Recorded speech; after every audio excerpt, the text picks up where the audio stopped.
Pessoal, o objetivo desta aula é a gente entender o que é o Teorema de Tales, tá? Ó, já vamos adentrar aí no nosso conteúdo, né? Já teve aí os dois primeiros vídeos, né, que eu dei aí uma noção, né, para vocês do que a gente vai estar tratando aqui nesta playlist de trigonometria 1, que a gente vai estudar trigonometria no triângulo retângulo e num triângulo qualquer.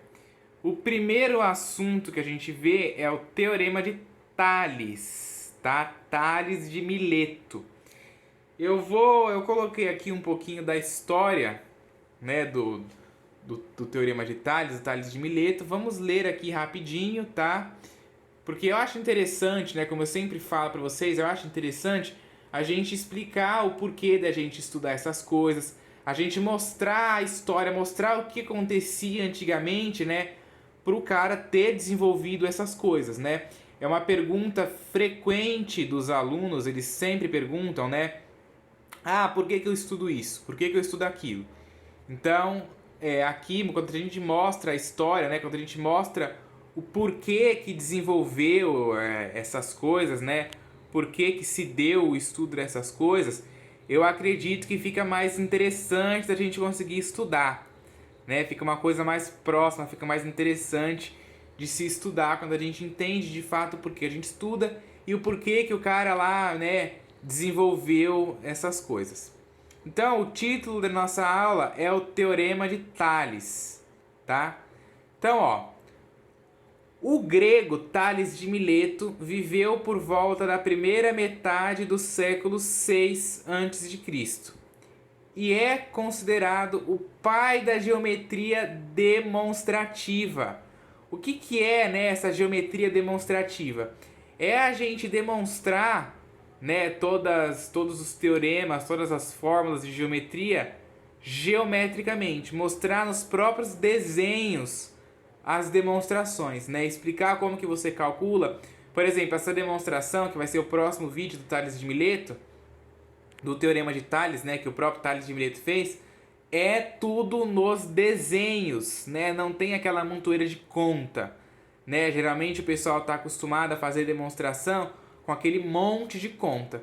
E a geometria demonstrativa, né, que o Tales de Mileto é o pai dela, é considerado o pai dela, é aquela geometria que a gente faz as demonstrações nos próprios desenhos geométricos, né?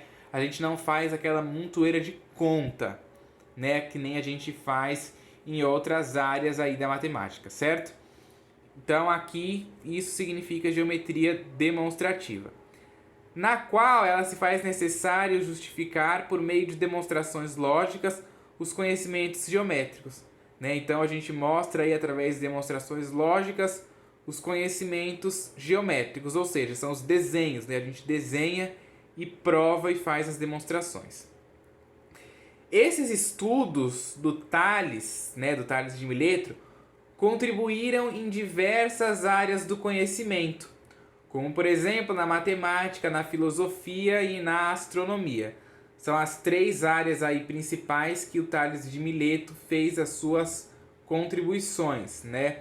Lembrando que depois de algum tempo, Tales de Mileto, né, foi considerado filósofo. Claro que depois, né, muito depois, porque primeiro Tales de Mileto é considerado matemático, ok?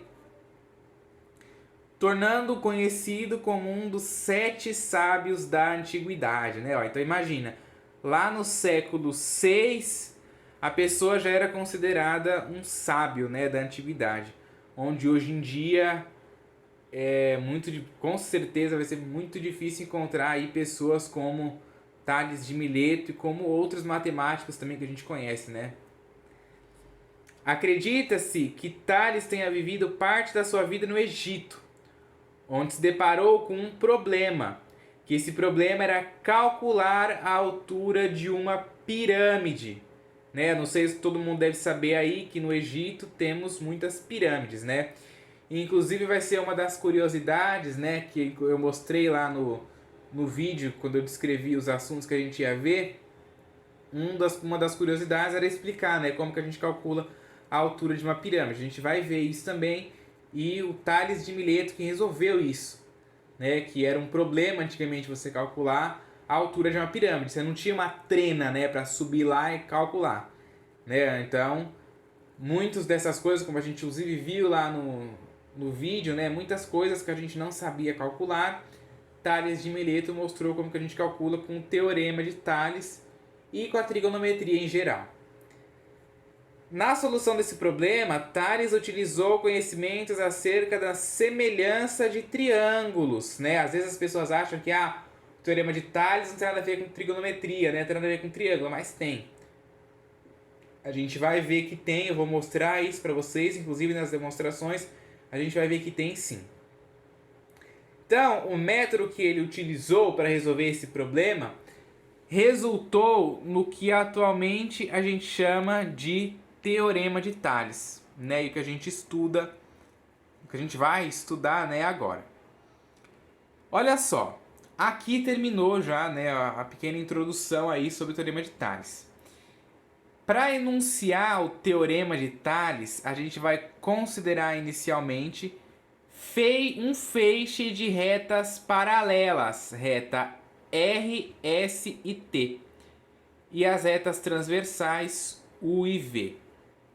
Então tá aqui o desenho. Bom, primeira coisa que eu costumo falar quando a gente vai introduzir a geometria demonstrativa, né? É você saber, você ter o conhecimento das palavras técnicas. Não tem como você ter o conhecimento das palavras técnicas se ninguém te ensinar. Então eu vou ensinar agora.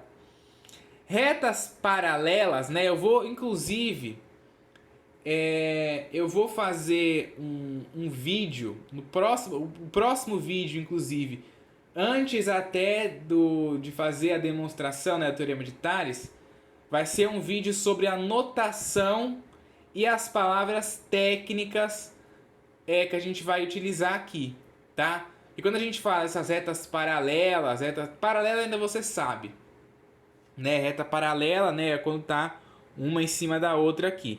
E a transversal é quando você corta ela no meio, né, sem ser de forma reta, né, formando ali o ângulo de 90 graus entre a reta transversal e a outra reta.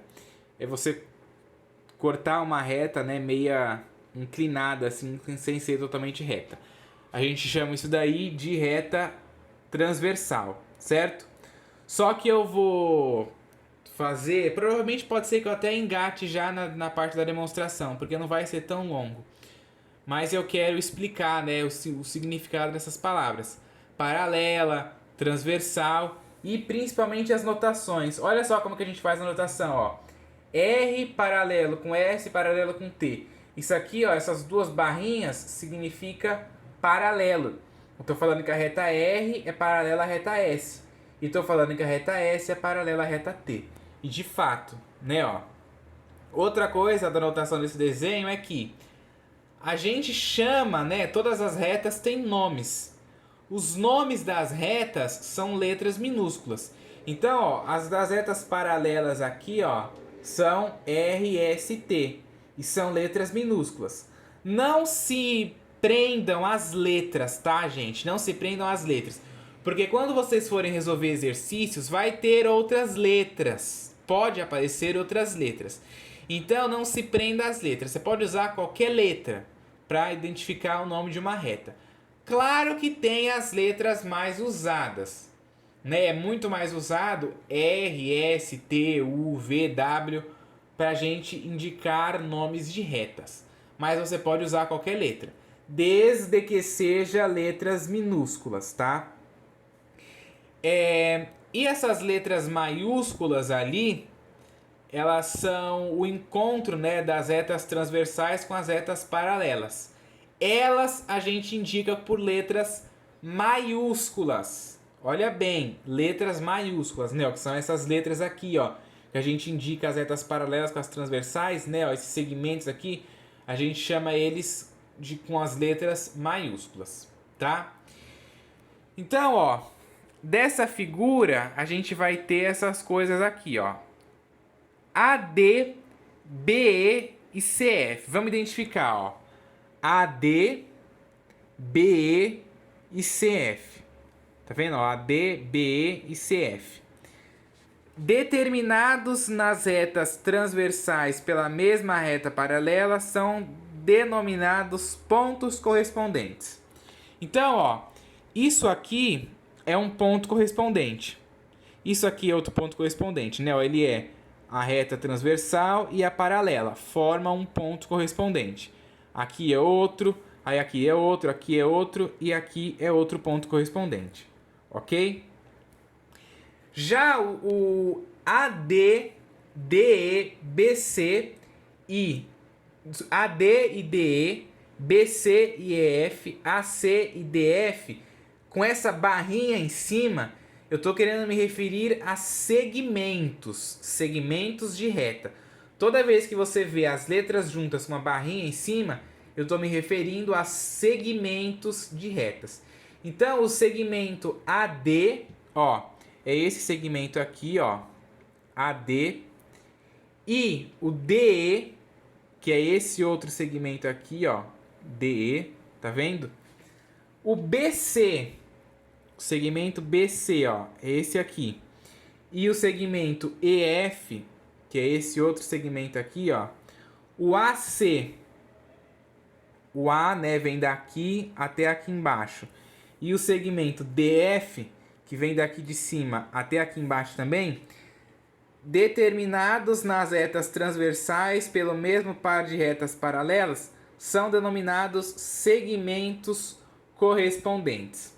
Então, ó, este segmento é correspondente a este. Este segmento aqui, ó, né, o segmento BC, o segmento BC é correspondente ao segmento EF, certo? O segmento AC, que é isso aqui tudo, é correspondente ao segmento DF.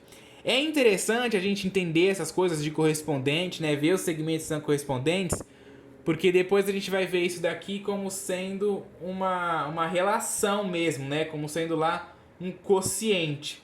E aí a gente vai lembrar até daquela coisa chamada regra de 3, né? De um número está para o outro. Só que aqui a gente vai usar os segmentos, tá? Os segmentos vão ter valores e tal. E aí no decorrer vocês vão entender bem isso. Mas nesse vídeo introdutório, eu queria só mostrar, né, a história, né, do Tales de Mileto e do como que ele descobriu, né, por que a gente estuda isso daqui, né, que ele usou isso aqui para calcular a altura de pirâmides e tal. E eu queria já introduzir a notação, né, para vocês verem já aí o que é o Teorema de Tales, tá? E entender as letras e as notações. Mas no decorrer aí da playlist, vamos entender mais.